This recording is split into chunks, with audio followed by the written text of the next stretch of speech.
በኢትዮጵያ ፕሪሚየር ሊግ ትናንት ሁለት ጨዋታዎች ተደርገው ነበር። ባህር ዳር ከመብራቱ ኃይል ጋር ያደረጉት ጨዋታ በባህር ዳር 2-0 አሸናፊነት ተጠናቋል።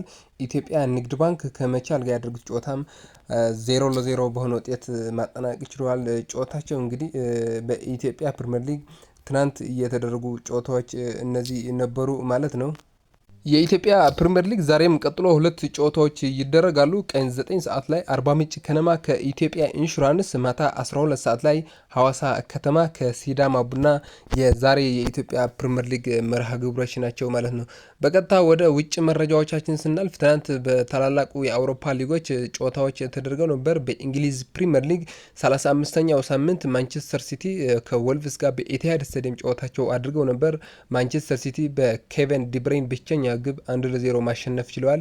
እንግዲህ እጅግ ወሳኝ 3 ነጥብ ማግኘት ችለዋል። ማንቸስተር ሲቲ እንደሚታወቀው በእንግሊዝ ፕሪሚየር ሊግ በቀጣይ ዓመት በአውሮፓ ቻምፒየንስ ሊግ ለመሳተፍ የሚደረገው ትንቅንቅ እጅግ ከብዷል። ስለዚህ ማንቸስተር ሲቲ ትናንትና ወሳኝ የሆኑ 3 ነጥቦችን በማግኘት ደረጃውን ወደ 3ኛ ከፍ ማለት ችሏል። በስፔን ላሊጋም ራዮ ቫልካኖ ጌታፌን 1-0 ሲያሸንፍ፣ በጣሊያን ሴሪ ተሪኖ ከቬኔዚያ ጋር ያደረጉት ጨዋታ 1-1 በሆነ አቻ ውጤት ማጠናቀቅ ችለዋል። እንዲሁም በጀርመን ቡንደስሊጋ ሆሄደንሄም ከቦቸም ጋር 0-0 በሆነ አቻ ውጤት ጨዋታቸውን ማጠናቀቅ ችለዋል ማለት ነው። ዛሬም ቀጥሎ በ35ኛው ሳምንት የእንግሊዝ ፕሪሚየር ሊግ አስቶን ቪላ ከፉልሃም 8 ሰዓት ተኩል ላይ፣ ኤቨርተን ከኤፕስዊች 11 ሰዓት ላይ፣ ሌስተር ሲቲ ከሳውዛምፕተን በተመሳሳይ 11 ሰዓት ላይ፣ አርሰናል ከበርንማውዝ 1 ሰዓት ተኩል ማታ ላይ ጨዋታቸውን የሚያደርጉ ነው የሚሆነው። ስለ ጨዋታዎች አንዳንድ ነገሮች ለማለት አስቶን ቪላ ከፉልሃም ጋር የሚያደርጉ ጨዋታ እጅግ ከፍተኛ ፉክክር ይታይበታል ተብሎ ይጠበቃል። አስቶን ቪላ በቀጣይ ዓመት በአውሮፓ ቻምፒየንስ ሊግ ተሳትፎን ለማግኘት እንግዲህ እየተፎካከረ ነው የሚገኘው። ስለዚህ ዛሬ ከፉልሃም ጋር የሚያደርገው ጨዋታ እጅግ ጠንካራ ጨዋታ እንደሚሆን ይጠበቃል። ኤቨርተን ከኤፕስዊች ጋር የሚያደርገው ጨዋታም እንዲሁ እንግዲህ ለኤቨርተን ግምቱን ተሰጥቶታል። ሌስተር ከሳውዛምፕተን የሚያደርጉት ጨዋታም እንግዲህ እነዚህ ሁለት ቡድኖች እንግዲህ ከፕሪሚየር ሊግ እንግሊዝ ወደ ሻምፒዮንሺፕ መውረዳቸው እንዳረጋገጡ ይታወቃል።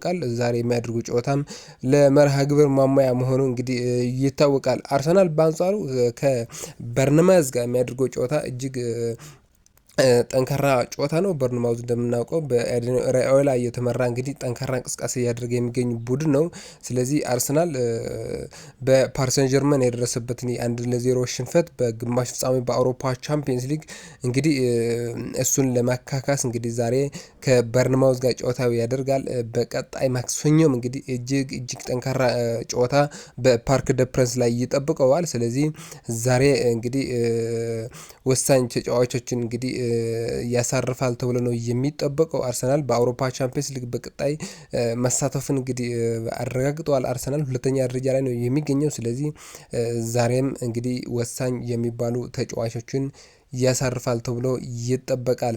በስፔን ላሊጋም ዛሬ ጨዋታዎች ቀጥለው የሚደረግ ነው የሚሆኑ። ዲፖርቲቮ አላቬስ ከአትሌቲኮ ማድሪድ፣ ቪያሪያል ከኦሳሱና፣ ላስ ፓልማስ ከቫሌንሲያ፣ ሪያል ቫላዶሊድ ከባርሴሎና የዛሬ የስፔን ላሊጋ መርሃ ግብሮች ናቸው። እንግዲህ ባርሴሎና ባለፈው በአውሮፓ ቻምፒየንስ ሊግ በግማሽ ፍጻሜ በሜዳው ከኢንተር ሚላን ጋር 3-3 እንደተለያየ ይታወቃል። ከ3 ቀን በኋላ ነው እንግዲህ ዛሬ ከሪያል ቫላዶሊድ ጨዋታውን የሚያደርገው። ሪያል ቫላዶሊድ እንግዲህ ወደ ወራጅ ቀጠና መውረዱን እንግዲህ ወደ 2ኛ ዲቪዚየን መውረድን ያረጋገጠው ቡድን ነው። ስለዚህ ባርሴሎና ዛሬ እንግዲህ ይህን ጨዋታ በቀላሉ እንግዲህ እያሸንፋል ተብሎ ነው የሚጠበቀው። በላሊጋውም እንግዲህ እጅግ ከፍተኛ ፉክክር እያደረገ ነው የሚገኘው። ከተከታዩ ሪያል ማድሪድ የ4 ነጥብ ልዩነት ነው ያለው። ስለዚህ ባርሴሎና ይህም ጨዋታ ከአውሮፓ ቻምፒየንስ ሊግ እንግዲህ የማይተናነስ ግምት ይሰጠዋል ተብሎ ነው የሚጠበቀው።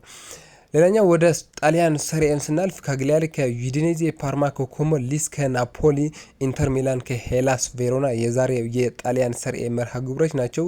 ስለ ኢንተር ሚላንና ናፖሊን ለማንሳት ያክል እንግዲህ ኢንተር ሚላን እንደሚታወቀው የጣሊያን ሰሪኤን እንግዲህ ረዘም ላለ ጊዜ እየመራ ይገኝ ነበር። ባለፈው ባስተናገዳቸው 2 ጨዋታዎች በናፖሊ በ4 ነጥብ ተበልጦ ነው እንግዲህ በሁለተኛ ደረጃ ላይ የሚገኘው በአውሮፓ ቻምፒየንስ ሊግም ከባርሴሎና ጋር አንገት ለአንገት ተናንቆ ነው የሚገኘው።